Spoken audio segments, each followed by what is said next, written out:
Hi everyone, good morning, welcome back to my channel. চলে এসেছি আমি আমার আরেকটা নতুন ব্লগ নিয়ে। তো আজকে সকালটা একটু অন্যরকম। সকালে উঠে দেখি বৃষ্টি হচ্ছে, মনটা বেশ ভালো হয়ে গেল, কারণ এত গরম পড়েছে, একটু বৃষ্টি না হলে হচ্ছিল না। তো তারপর আমি ফ্রেশ ট্রেশ হয়ে চলে এসেছি ইয়োগা করতে, মানে একটু এক্সারসাইজ করবো আর কি। অনেক দিন এক্সারসাইজ করা হয়নি, তো আমি তোমাদের সাথে শেয়ার করে নিচ্ছি আমি কী কী এক্সারসাইজ করছি। কিছুটা তোমাদের সাথে আমি শেয়ার করে নিলাম, দেখে নাও।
তো এবার এক্সারসাইজের পর আমি এক বোতল জল খেয়ে নেবো দাঁড়িয়ে দাঁড়িয়ে, তারপর আমি স্নানে যাব।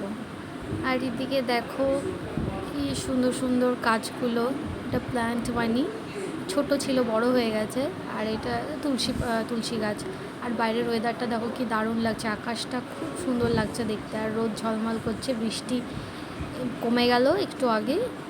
তো এরপর আমরা এই যে দুপুরে খেতে বসে গেছি। তো তোমাদের সাথে আবার দেখা হবে কালকে। টাটা।